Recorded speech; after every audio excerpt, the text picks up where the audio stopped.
तो अब देखते हैं जे एडवांस की मैथमेटिक्स के हाई वेटेज और high weightage per unit chapters. High weightage को मैं स्टार मार्क करूंगा, high weightage per unit effort को मैं डबल स्टार मार्क करूंगा। ऑलराइट, हम यहाँ पे ध्यान रखें कि हम जे एडवांस के सिलेबस की बात कर रहे हैं। सेम चीज़ें जेई मेन के सिलेबस के लिए अप्लाई नहीं होगी, राइट। जेई मेन के लिए क्या अप्लाई होगा उसके बारे में एक सेपरेट वीडियो है जो कि आपको डिस्क्रिप्शन में दी गई प्लेलिस्ट की लिंक के अंदर आप प्लेलिस्ट देखोगे आपको दिख जाएगी। ऑलराइट, तो स्टार्ट करते हैं हम अलजेब्रा से। तो अलजेब्रा में सबसे पहले है कॉम्प्लेक्स नंबर्स, है ना। और ये जो ऐसे अलजेब्रा मिक्स करके दे रखा है, मैं इसको थोड़ा सा सेपरेट कर दूँ आपके लिए। ये कॉम्प्लेक्स नंबर हो गया, ये क्वाड्रेटिक इक्वेशन हो गया, ये हो गया सीक्वेंस एंड सीरीज, है ना, और तो लॉग है, और ये हो गया पीएनसी, राइट। तो कॉम्प्लेक्स नंबर, क्या ये high weightage per unit effort chapter है? डेफिनेटली ये हाई वेटेज है और ये high weightage per unit effort भी है। अब आप बोलोगे कॉम्प्लेक्स नंबर हमें बहुत टफ लगता है। यहाँ पे इसको कॉम्प्लेक्स नंबर को ढंग से करने में आपको टफनेस नहीं चाहिए। अगर आप सिलेबस को ध्यान से देखो और जे एडवांस के पास्ट ईयर क्वेश्चंस को ध्यान से देखो तो आप फाइंड आउट करोगे कि आपको बहुत कम एफर्ट में आ जाएगा। प्रिंसिपल आपके लिए नया है ना, चीज़ें आपके लिए नहीं है क्योंकि आपने कॉम्प्लेक्स नंबर पहले नहीं पढ़ा होगा अगर आप सीबीएसई में थे तो, राइट। उस वजह से आपको डिफिकल्ट लग रहा होगा, लेकिन एक बार आप उसको कर लोगे तो इतना डिफिकल्ट नहीं है, इसमें कुछ भी ऐसा डिफिकल्ट नहीं है ना। ज्योमेट्रिक इंटरप्रिटेशन लोगों को डिफिकल्ट लगते हैं बट आई डोंट थिंक ये डिफिकल्ट है, ठीक है। और मैंने जितने भी स्टूडेंट्स को पढ़ाया है उसके हिसाब से मैंने ढंग से पढ़ाया तो उनको नहीं लगा डिफिकल्ट, है ना। कोई और कन्फ्यूजन क्रिएट कर देते तो डिफिकल्टी आती खाली। क्वाड्रेटिक इक्वेशन हर जगह अप्लाई होता है लेकिन ना ये हाई वेटेज रखता है अपने आप में एज अ चैप्टर, ना ये high weightage per unit effort है। सीक्वेंस सीरीज, हाँ ये अच्छा वेटेज रखता है ना। पीएनसी, हमें लगता है कि पीएनसी बहुत इंपॉर्टेंट है, ये है वो, लेकिन पीएनसी ज़्यादा आता नहीं है एक्चुअली अगर आप देखोगे तो, ठीक है। यहाँ पे पीएनसी दे रखा है और यहाँ पे बाइनोमियल थ्योरम दे रखा है। दोनों ही एक मॉडरेट वेटेज कैरी करते हैं, है ना। सीक्वेंस सीरीज के 2 या 3 क्वेश्चंस भी आ सकते हैं, है ना। और सीक्वेंस सीरीज अप्लाई हो सकता है थोड़ा बहुत, है ना, बट वो बेसिक है इतना तो उसको अलग से ध्यान रखने की जरूरत नहीं है। लॉगरिथम है जो अप्लाई होता है बट खुद में ना ये वेटेज रखता है कोई खास, है ना। हाँ कभी कभी ऐसा होता है कि हर 2 साल में रफली एक बार ऐसा होता है कि एक क्वेश्चन आ जाता है सेपरेटली लॉगरिथम के ऊपर जो कि बहुत ईजी होता है, तो उसके बारे में आपको अलग से वरी करने की जरूरत नहीं है। ऑल राइट, मैट्रिसेस और डिटर्मिनेंट्स, है ना, मैट्रिसेस और डिटर्मिनेंट्स। अब यहाँ पे इन दोनों को अगर मैं साथ में गिनूं, है ना, तो ये अच्छा खासा वेटेज रखते हैं। इतना वेटेज रखते हैं कि इनसे कुल मिला के 3 से 4 क्वेश्चन आ सकते हैं, ठीक है। आप पास्ट ईयर पेपर में ऑब्जर्व करोगे आपको दिखेंगे 3 से 4 क्वेश्चन, है ना। तो ऐसे में ये काइंड ऑफ हाई वेटेज है, लेकिन ये दोनों चैप्टर मिला के ऐसा है तो ये चीज़ क्वेश्चनेबल है ना। ऑल्दो ऐसा है कि डिटर्मिनेंट्स आप बहुत जल्दी भी सीख सकते हो, है ना। तो ये high weightage per unit effort के बॉर्डर पे है ना। समझ रहे हो ना, कुछ चीज़ें बॉर्डर पे होती हैं। पूरी तरह से आप ऐसा नहीं बोल सकते कि बहुत ही बढ़िया चैप्टर है ना, मतलब बहुत ही एफिशिएंट है कि high weightage per unit effort है, बट काइंड ऑफ है ना। प्रोबेबिलिटी एक नॉर्मल चैप्टर है ना, ना ये हाई वेटेज है ना high weightage per unit effort है। अब आप बोलोगे कि प्रोबेबिलिटी से 2 क्वेश्चन आ जाते हैं, 2 क्वेश्चन प्रोबेबिलिटी जैसे चैप्टर के लिए ज़्यादा हाई नहीं है। अगर आप 2 को हाई में काउंट कर रहे हो तो ठीक है, काइंड ऑफ कह सकते हो ये भी बॉर्डर पे है ना। ट्रिग्नोमेट्री अप्लाई होता है बट खुद में ये अपना कोई वेटेज नहीं रखता। एनालिटिकल ज्योमेट्री यानी कि 2D, है ना, 2D और 3D, तो 3D भी दे रखा है। ऑल राइट, तो जो 2D है ना, उसके अंदर अब स्ट्रेट लाइन, सर्कल, ये सब करके मैं आपको नहीं निकाल रहा, है ना, क्योंकि रफली सबका बराबर वेटेज है। मे भी सर्कल का ज़्यादा हो, पैराबोला का ज़्यादा हो, है ना।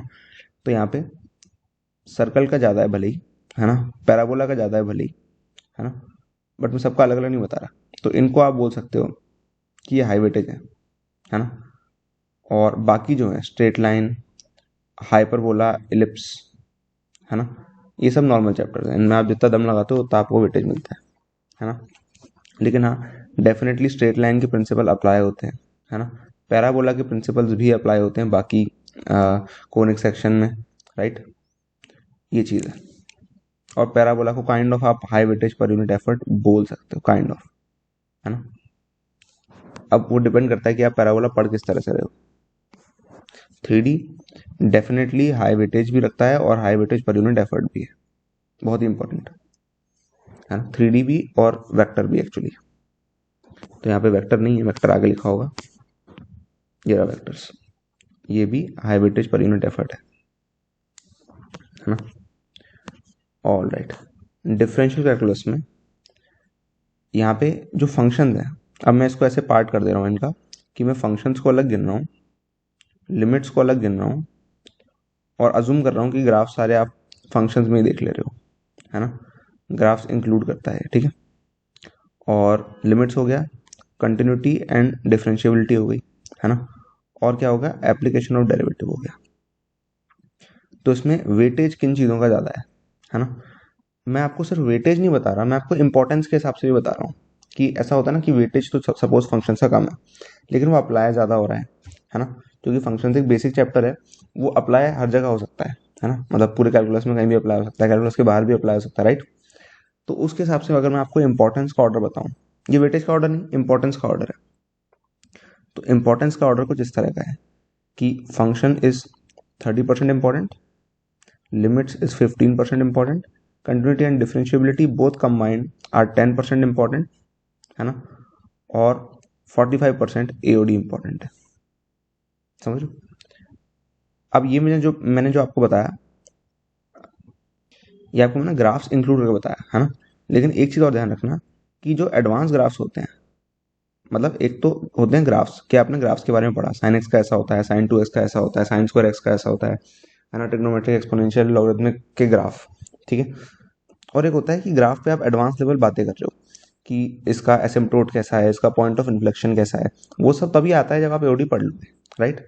तो इसको मिला के यहाँ पे 45% इनकी इंपॉर्टेंस है ना, ये बात है। तो ये मेरे एक्सपीरियंस के हिसाब से है, ऑलराइट। तो इसमें आप समझ सकते हो कि क्या चैप्टर कितना इंपॉर्टेंट है ना। अब यहाँ पे कुछ चैप्टर हैं जो जल्दी हो सकते हैं, जैसे कि अगर आपने लिमिट ढंग से पढ़ा है तो कंटिन्यूटी डिफरेंशियबिलिटी बहुत जल्दी हो जाएगा, तो उसके लिए आपके लिए high weightage per unit effort हो जाएगा। बट मैं तो ये रिकमेंड करूंगा कि पूरी कैलकुलस को ढंग से करो, एक बार में करो, ढंग से करो, है ना। टुकड़ों में करने की जरूरत नहीं है कि high weightage per unit effort अगर ये दिख रहा है कंटिन्यूटी डिफरेंशियबिलिटी तो वो जाके कर लिया, ऐसे मत करो, प्रॉपरली करो, ठीक है। तो ये जो मैं आपको बता रहा हूँ, मैं आपको साथ साथ में ये भी बता रहा हूँ कि किस चैप्टर में कितना टाइम लगना चाहिए, है ना।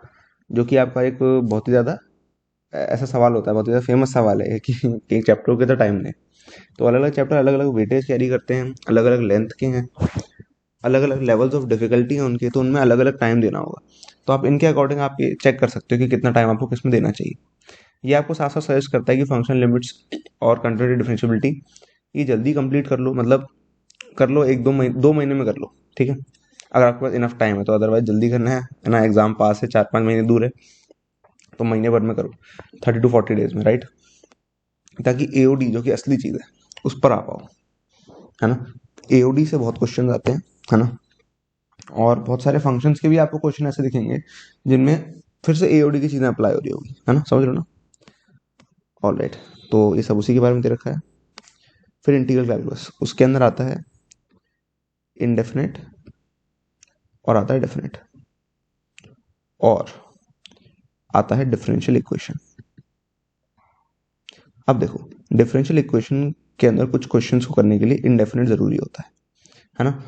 अब इनडेफिनेट के अंदर अपने क्या हो गया, बेसिक पार्ट हो गए और एडवांस पार्ट हो गए, ठीक है, ऐसे देख लेते हैं। तो मैं ये सजेस्ट करूंगा कि एडवांस पार्ट पे आप ज़्यादा दम मत लगाओ, बेसिक पार्ट पे दम लगाओ और आ जाओ डेफिनेट इंटीग्रेशन पे, और ऐसे करने के बाद आ जाओ डिफरेंशियल इक्वेशन पे, है ना। फिर इसके बाद अगर आपके पास टाइम हो तो आप चाहो तो वापस से एडवांस पे आ सकते हो, वापस से, समझ लो। जो क्या होता है, ये बेसिक इसलिए करना जरूरी जो कि डेफिनेट इंटीग्रेशन के अंदर रिक्वायर्ड है, और डिफरेंशियल इक्वेशन के अंदर भी इनडेफिनेट के डेफिनेटली चीज़ें रिक्वायर्ड है, ठीक है। अब यहाँ पे क्या है कि एडवांस वाला क्या है कि कुछ ऐसा हो सकता है, ये जो एडवांस वाला है ये यहाँ पे इंक्लूड नहीं होता। एडवांस मतलब कोई ऐसे क्वेश्चन आ गए जो कि बहुत ब्रेनस्टॉर्मिंग है, वो तभी सॉल्व होंगे जब आप ऐसे ऐसे सब्स्टिट्यूशन करोगे, है ना, जो कि बस दुनिया में सिर्फ एक ही किताब में दे रखे हैं समझ रहे हो ना, इस तरह के। तो अब जैसे कि इसको अगर हम देखें कि सिलेबस को अगर अच्छी तरह से देखें, आप अच्छी तरह से अगर आप पढ़ोगे तो आप पाओगे कि यहाँ पे इंटीग्रेशन के मेथड्स दे रखे हैं, सब्स्टिट्यूशन दे रखा है, बाय पार्ट दे रखा है, पार्शियल फंक्शन पार्शियल फ्रैक्शन दे रखा है। समझ रहे हो बात को?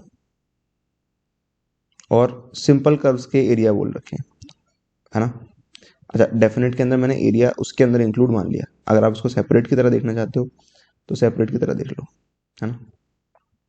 अच्छा, डेफिनेट के बाद आप डायरेक्टली डिफरेंशियल इक्वेशन पे कूद सकते हो, है ना, और फिर एरिया पे आ सकते हो, या एरिया पहले कर सकते हो फिर डिफरेंशियल इक्वेशन, मर्जी है आपकी, ठीक है। और आप इसमें देखो होमोजेनस है ना।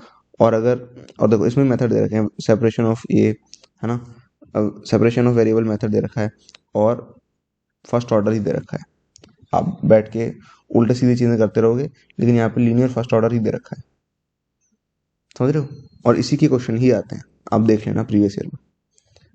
कितनी इंपॉर्टेंट बात है, आप कितना ज़्यादा पढ़ लेते हो इंटीग्रल कैलकुलस को, जो कि सिलेबस में है ही नहीं, और फिर रोते हो मार्क्स नहीं आ रहे। तो ऐसे तो मत करो हमसे हम, ठीक है। तो ये मेरे लिए आपको बताना बहुत इंपॉर्टेंट था, है ना। सिलेबस को भी ब्रेक डाउन करके मे बी हम सीरीज लेके आ सकते हैं कि हम उसमें सिलेबस को ब्रेक डाउन कर रहे हैं, जैसे कि मेथड ऑफ सब्स्टिट्यूशन और पार्शियल फ्रैक्शन, और ये इतना ही है, इसमें ज़्यादा नहीं है ना। और आप ज़्यादा एक्स्ट्रा एक्स्ट्रा जो चीज़ें पढ़ लेते हो जो सिलेबस के अंदर नहीं है, लेकिन आपको लगती रहती है कि वो सिलेबस में है, उन चीज़ों को हम क्या कर सकते हैं, मिथ बस्टर्स उसके बना सकते हैं, राइट। तो ये बहुत ही इंपॉर्टेंट सीरीज़ होगी। अगर ये सीरीज़ हम फ्यूचर में करते हैं तो कमेंट में बताना, सजेस्ट करिए कि क्या हमें ऐसी सीरीज़ लानी चाहिए कि हम सिलेबस को ब्रेक डाउन करें कि एग्जैक्टली क्या चीज़ सिलेबस में और क्या चीज़ नहीं है, ताकि हम सिर्फ उसी पे फोकस कर पाएँ जो कि सिलेबस में है ना। क्योंकि हम पढ़ तो लेते हैं मज़े मज़े में बहुत सारी चीज़ें, हमारी कोचिंग में बहुत सारी चीज़ें। देखो कोचिंग का जो तुम्हारा सिलेबस है ना, मैं तुम्हें बता दूँ, सिर्फ उसका 50% ही है, 50 to 60% है जो कि जे एडवांस का जे एडवांस में एक्चुअली है। बाकी 40% 50% फ्रिल्स हैं, सब फ्रिल्स हैं, सब के सब फ्रिल्स हैं, कोई मतलब नहीं है उन चीज़ों का, वो कभी एग्जाम में नहीं आती ना आएंगी, है ना। वो सब लोगों को डिस्ट्रैक्ट करने के लिए, कंपटीशन को डिस्ट्रैक्ट करने के लिए। जैसे कोचिंग इंस्टीट्यूट जो है अपने मटेरियल में जो पब्लिक रखते हैं उसके अंदर बहुत सारी चीज़ें इंक्लूड करते हैं जो कि सिलेबस में नहीं होती, है ना। लेकिन जो टॉपर्स हैं, जो टॉप बैच में होते हैं, उनको सिर्फ उसी उसी चीज़ पे फोकस करवाते हैं जो कि सिलेबस में है, एक एक उसी उसी चीज़ पे फोकस करवाते हैं। और तो वो टॉपर्स ने बहुत सारा उल्टा सीधा भी पढ़ रखा होता है ना, बाहर का, लेकिन उन्होंने एज अ हॉबी पढ़ रखा होता है, लेकिन जब लास्ट का समय होता है तब वो उन पे इसी पे फोकस करवाते हैं। और बाकी सारे जो बच्चे होते हैं वो कंफ्यूज रहते हैं, और सिर्फ जो टॉप बैच वाले होते हैं वो फोकस रहते हैं उन चीज़ों को जो कि सिलेबस में है। तो आप देख रहे हो कितना बड़ा कॉम्पिटेटिव डिसएडवांटेज क्रिएट करते हैं। और इनफैक्ट ऐसा नहीं कि कोई एक या दो इंस्टीट्यूट है, पूरा मतलब ये पूरा ट्रेंड बन गया है इनका। सारे ही आप जो मटेरियल्स देखते हो वो सब बाहर है सिलेबस के। तो सिलेबस पे स्टिक करोगे तो सही रहोगे, नहीं करोगे तो फिर टेंशन में रहोगे पूरे टाइम, ठीक है। तो सिलेबस पे भी एक सीरीज बनाएंगे। अभी तो सिर्फ खाली मुझे आपको ये बताना था कि हाई वेटेज टॉपिक्स और हाई वेटेज चैप्टर्स और high weightage per unit effort chapters. तो ऐसे में मैंने यहाँ पे आपको नहीं बताया, बता देता हूँ। इनडेफिनेट ना हाई वेटेज है ना high weightage per unit effort है, एक आध क्वेश्चन आ जाए तो आ जाए। डेफिनेट और ये सब, है ना, ये सब हाई वेटेज। देखो डेफिनेट इनमें से हाई वेटेज है ना। बाकी ये दोनों जो हैं ये high weightage per unit effort है। बहुत कम एफर्ट, लिटरली आप इसको 2 दिन में सीख सकते हो, इसको 1 दिन में सीख सकते हो, सिंपली। समझ रहे हो? तो ये बात है।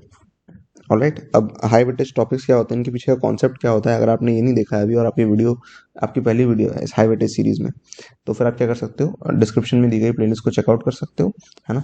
अब ये जो मैंने आपको बताया है कि हाई वेटेज यूनिट, आपको अलग अलग लिस्ट बनानी है इसकी, कि हाई वेटेज की लिस्ट क्या है और high weightage per unit effort की लिस्ट क्या है ना, और एंड सो ऑन। इस तरह से अलग अलग चीज़ें जो मैंने आपको बताया ना वो आप नोट करो, बहुत इंपॉर्टेंट है। इनफैक्ट अपना सिलेबस प्रिंट करो, उसमें ये सब अंडरलाइन करो जो मैंने किया है ना, ताकि आप इनको समझ पाओ अच्छी तरह से, और जब आप पढ़ रहे हो तब आप इनको डायरेक्टली अप्लाई कर पाओ अपनी पढ़ाई में।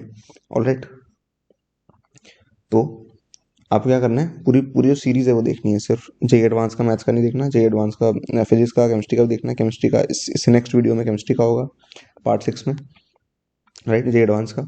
और जे मेन का फिजिक्स केमिस्ट्री और मैथ्स ऑलरेडी अपलोडेड है, आप प्लेलिस्ट में जाके देख सकते हो। और बाद टाइम आप ये देख रहे हो केमिस्ट्री का भी अपलोड हो जाएगा जे एडवांस का। ऑलराइट, और 2 वीडियोज़ हैं जो कि समझाती हैं कि कैसे आप कोई high weightage per unit effort topic निकालना चाहते हो, मतलब चैप्टर के भी विद इन अगर टॉपिक निकालना चाहते हो तो आप कैसे निकालो, वो आपको दिख जाएगा इस प्लेलिस्ट के अंदर। पार्ट बी करके दिख जाएगा। पार्ट 1 2 6 अलग है ना, 1 2 3 4 5 6 अलग है। और पार्ट ए और बी क्या है, बताता है हाई वेटेज के बारे में, और पार्ट 1 2 6 एक्चुअल टॉपिक बताता है। एक्चुअल चैप्टर बताता है कौन सा हाई वेटेज है और कौन सा high weightage per unit effort है। ठीक है, तो प्रिंसिपल ये है कि हाई वेटेज वालों पे 50% ज़्यादा दम लगाना है, और जो high weightage per unit effort है उन पर 100% ज़्यादा दम लगाना है, यानी कि double. Alright, all the best.